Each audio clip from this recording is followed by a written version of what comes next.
Nire izena Mario da, eta Oiartzunen bizi naiz, Lazkaotarra naiz. Nire familiar bat, anai bat, dago diagnostikatuta gaixotasun mental batekin.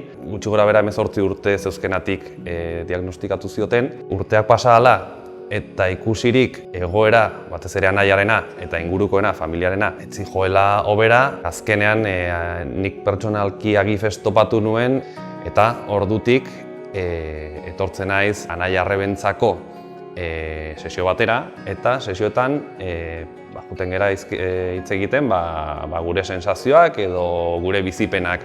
Ikusten dugu normalean danok egoera desberdinak dauzkegula, baina aldi berean egoera guztiek puntu komunak dauzkate.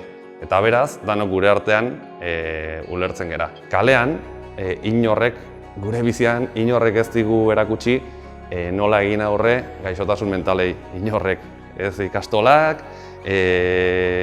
ez gure lanean, ez medikuntzan, ez inongo tokitan. Agifes topatu nuen arte, inongo laguntzarik enuen ikusi inun. Agifesen bai familiaren rol diferenteak ikusten dira eta ezberdintzen dira. Ez da gaixotasunera berdin gerturatzen guraso bat, anai bat edo bikote bat. Anai batekin 4, 5, 6 urte eramaten baldin badituzu, generazio antzeko edo generazio berdinekoak zarete. Gurasoak iruditzen zait batzutan ume txiki gaixo batzuk bezala ikusten dituztela. Eta batzuetan posible da gehiegi protegitzea. Azkenean norbaiti gehiegi laguntzen baldin badiozu, gehiegi heltzen baldin badiozu, ez diozu uzten bere kaminua segitzen.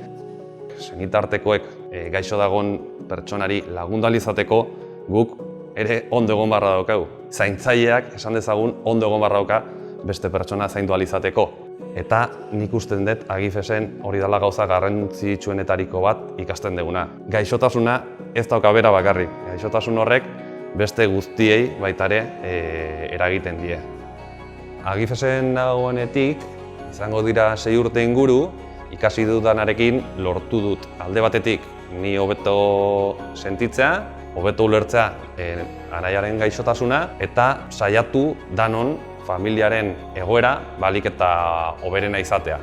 Emaitzak epe luzera ikusten dira, baino ikusten dira.